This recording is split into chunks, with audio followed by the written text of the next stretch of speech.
Kaugnay pa rin sa ating selebrasyon ng Women's Month, alamin naman natin ang kwento ng mga kababaihang atleta na gumagawa ng pangalan ngayon sa mundo ng powerlifting. Sa sport na ang panalo ay natutukoy gamit ang pisikal na lakas ng individual, paano nga ba nila nababalanse ang bigat ng weights na kanilang binubuhat at mga stereotype na katambal nito? Para sa detalye, narito ang report ni Mary Christine Dalagan ng St. Patrick's School of Quezon City.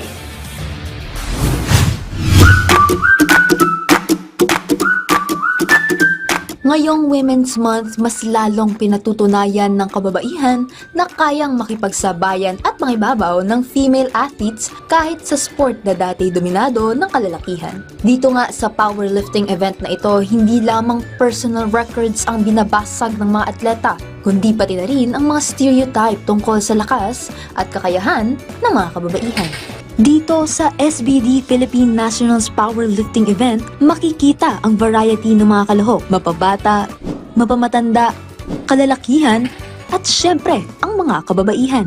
Nagpakitang gilas ang mga babaeng kalahok matapos mag-uwi ng mga medalya sa kani-kanilang categories. Nakakamanghang pagmasdan ang determinadong enerhiya ng ating female athletes, nakasabay ng malakas na lagapak ng barbell sa sahig, matapos ang matagumpay na good lift.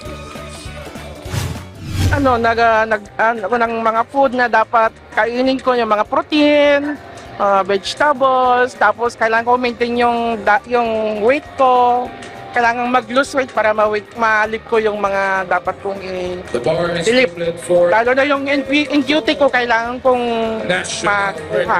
Minsan, kapag pagpagod na ako sa trabaho, pupunta pa rin ako mag-gym. Kahit masakit ng tuhod ko, kakayanin ko pa rin. Makuha ko lang yung, makabuhat lang ako, makapag-exercise. Preparation, okay, number one, dapat consistency yan sa training mo. Dapat determined ka if you want to aim this number, yung training mo and your diet. Yun yung mga kailangan na importanteng consistent kayo doon. Yeah. It's a very long process. It's a long process. At least mga 3 to 4 months na training yan. Consistency ng training nyo. Talagang kung nagfa-fail kayo, you don't give up. You just train and aim for higher numbers. Oh, it's nice. Maganda kasi yung camaraderie ng community namin. It's not because magkalaban, hindi tayo. It's very nice. We support each other. And it's nice na mas marami ng babae ang nagko-compete ngayon. Lalo na yung even at our age, parang late na sila nagsa-start, mag-compete, and yet talagang determined sila to get stronger. Actually, this is a nice platform for female kasi nasa stereotype tayo na babae, we can't lift heavy, yung mga ganon. So, as you can see dito, we have around, siguro more than 10 kami na masters, wherein nagra-range yung age namin at 40 to 50 plus years old. Like ako, I'm 50 years old na.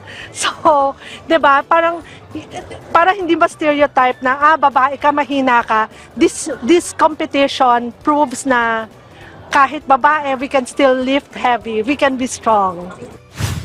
Binigyan din ng mga powerlifter na bilang isang babae, mahirap ang maghanda para sa mga physically intense sport tulad na lamang ng powerlifting. Dahil hindi lamang palakasan ang kalaban, ngunit pati na rin ang hormones, diet at higit sa lahat ang mabigat na stereotypical na linyahan ng ibang tao tungkol sa kanilang kakayahan.